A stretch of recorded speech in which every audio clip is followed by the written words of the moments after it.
Hey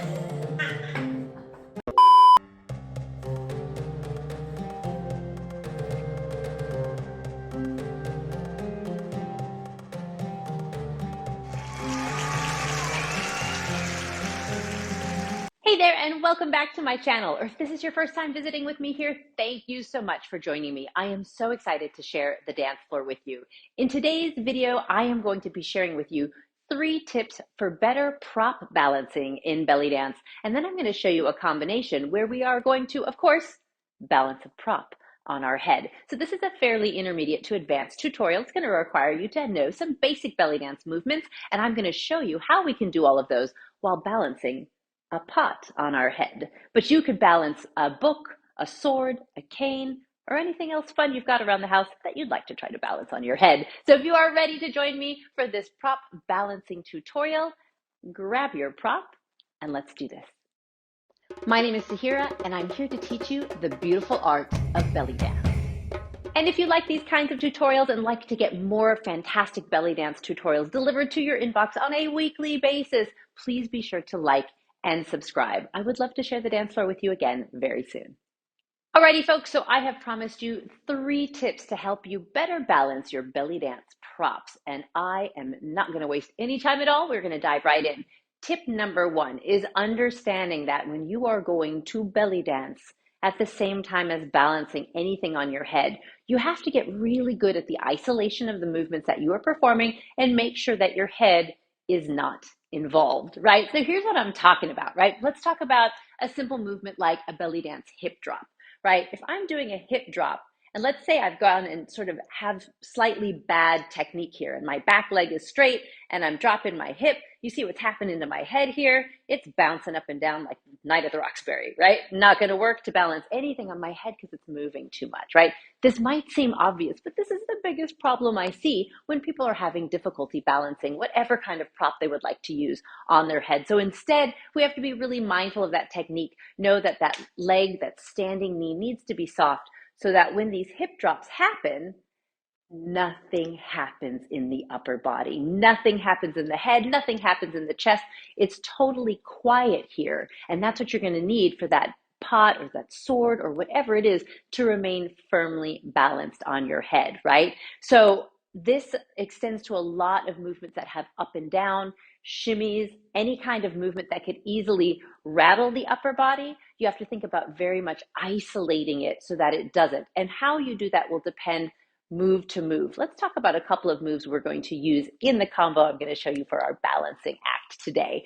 We're going to be using a double bump, nice slow 3/4 shimmy side to side, fairly basic belly dance 101, right?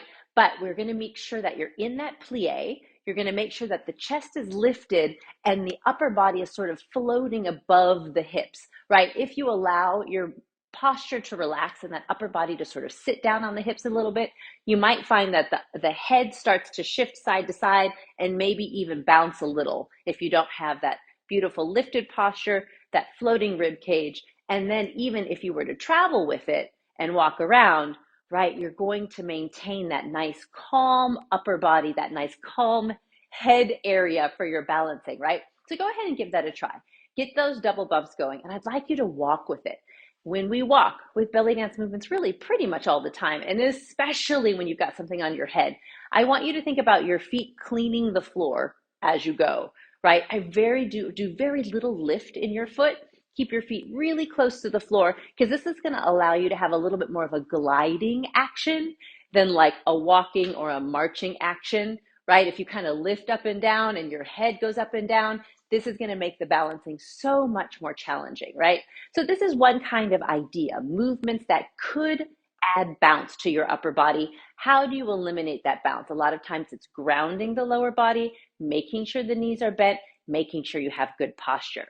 Now, another idea as far as making sure that that head remains neutral in order to continue to balance is adjusting it for movements where maybe normally it would not remain straight up and down. Let's look at, say, a hip circle, right? Lots of different ways to do a large hip circle. And oftentimes when we do it, we might release our head a little bit. Maybe we release it completely, right? Obviously not going to work with anything on your head. When we do these kinds of moves that involve the head, you have to be super mindful to keep that head in the erect posture. So let's do that hip circle because we're going to put it in our combo today. As you do the hip circle, I'm going to show you from the side. As the hips come back, right, you're always engaging in the lower abdominals. You're always keeping the back nice and flat. But check this out. As the head comes down, I want to continue keeping it straight up and down. So my head travels straight up and down. My face continues to face forward. My nose continues to point at the side wall. And whatever is balanced on my head is merely going up and down a little bit and not getting any tilt forward and back, right? So there are plenty of moves that we do that might involve the head. You know, if we do like a big Maya, maybe the head would go side to side. You just have to be aware that that can't happen, right? So it's removing any of that texture or being sure that you can perform the move cleanly enough in the first place so that the head doesn't really go along for the ride. So let's do that hip circle again. We'll do it in another direction. I'm going to face forward so you can see it here. As the hips go back, engage those lower abdominals, lift the chest, and it almost feels like I've lifted the chin, right? I've lifted the chin because I want not this. I don't want it to be in line with my spine. I have to lift it up to be able to continue to balance on the head, right? Seems fairly intuitive, but it requires you to really tune into a part of the body that sometimes we don't pay a lot of attention to while we're belly dancing. Let's do that hip circle one more time. Taking it around, keeping that chin lifted, seeing if we can maintain that head posture, and let's take it around the other way. Lifting the chin, lifting the chest. Yes. That is going to be key. So tip number one when it comes to better belly dance prop balancing is make sure that your head is maintaining the posture and not going along for the ride of whatever move you are doing. Okay, tip number two when it comes to better belly dance prop balancing is making sure your prop is kind of heavy. This may seem counterintuitive as well, but a light prop is way more likely to fall off of your head. So I have here this fabulous paper mache pot that I made myself. I'm very proud of it. It's a little machucado, but you know, this is like homemade here, right? So this weighs almost nothing on its own, right? It's paper mache. I have like a pie tin in here, a pie tin in here, and I think there might have been like a plastic butter dish in the bottom or a bowl or something, right? So it doesn't weigh very much. Balancing something that weighs very little is incredibly challenging because it'll slide all over the place. The slightest breeze will knock it out of your head. The slightest wobble will knock it off your head. So if you're doing something like a pot, especially if it is paper mache or something lightweight, which is probably better than balancing like a real terracotta pot on your head, which could break if it falls, find a way to weight it. I currently have mine. Mine is weighted with a bag of lentils. And then if I get hungry, I can just cook them up and eat too. So that's pretty sweet. So I have a bag of lentils in here. You'll want something that's easy to sort of change the weight, like something that you can pour in like rice or lentils. I mean, have a way that you can, you know, put it in a bag. Don't just pour the lentils straight in there, I don't think.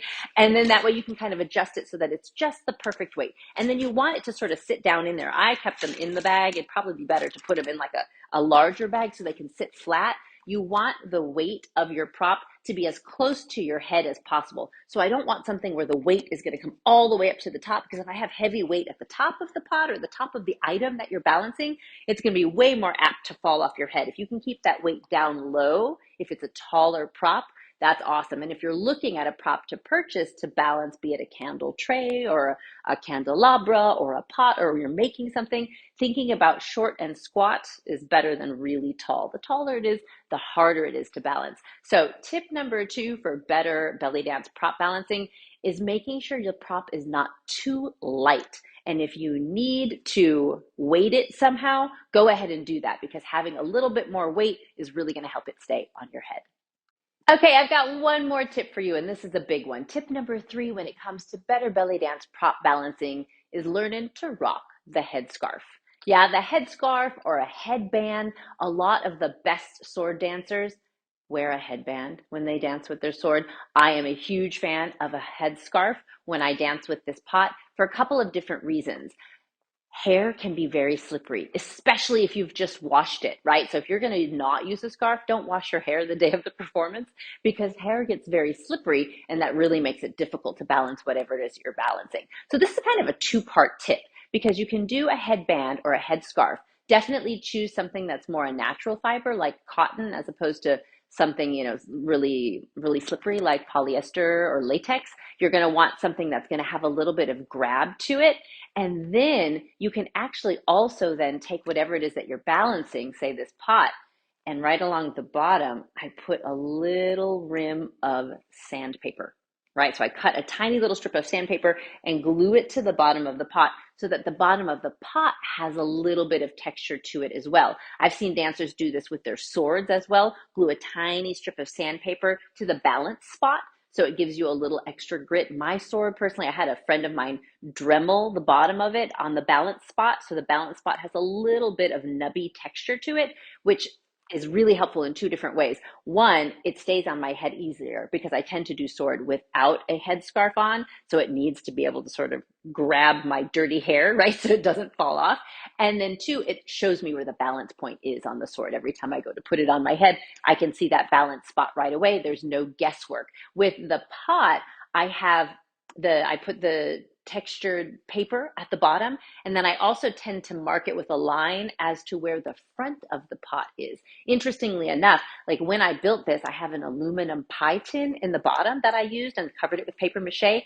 And when I first made it, I put it on my head and sort of pushed it and molded it to my head. And everybody's head's a little bit different and it's not even all the way around. So as I pushed it and molded it, it fits even better, but only if I always put the front in the right place. So I guess that's a 3-part tip, right? Put on the headscarf, texturize the bottom of the thing that you're balancing, and know where your balance point is or where front is on the item, depending on what it is that you're balancing. So now that you have those 3 tips, right? We're talking about knowing your technique, making sure that your head maintains alignment as you dance, weighting the thing that you are dancing with, making sure you have a heavy enough sword, a heavy enough cane, a heavy enough pot so that it doesn't just slide right off your head, and then rocking the headscarf, texturizing the bottom of the pot or the sword, and knowing where the balance point is. Now that you've got all that, you're ready to rock a combo while balancing something on your head. Even if you just have a book to work with at home, let's go for it. I'm going to teach you a simple combo that's going to include some of these technique elements that we've discussed so you can give your newfound knowledge a try. Let's do it.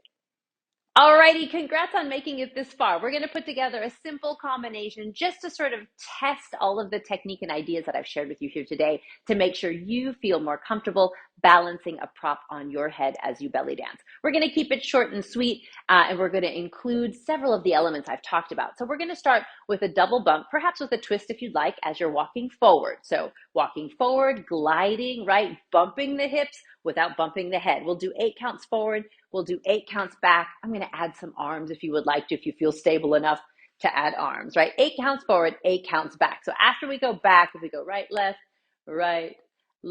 we're going to go into some big hip circles. We're going to do 1 really large hip circle clockwise, 1 really large hip circle counterclockwise. And what we're working on here, of course, is keeping that head posture straight up and down. You can make your hip circles smaller if you would like at first, yeah? And then we'll take it the other way, taking it around, keeping that head posture straight up and down. And then we'll go back into our double bump, walking forward.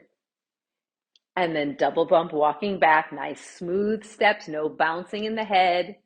Yeah, and then just take that hip circle, whatever direction works for you at the moment. Yeah, and then maybe we'll go from the back here and around. And then we'll start again, yeah? But you've got to balance something on your head. So go grab it.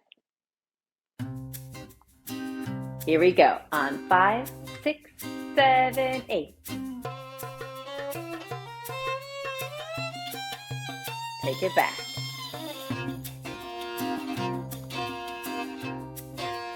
Good, let's circle. Let's reverse that circle to the back. Do it again. Can you breathe as you do it? Don't forget to breathe. Take it back. Here comes our hip circle. Can you make it a little bigger, a little deeper this time?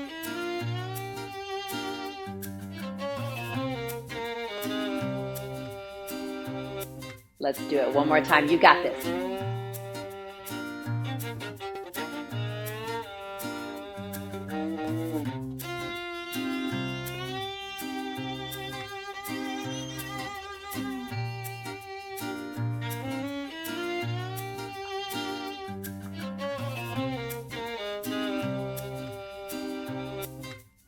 and strike your pose.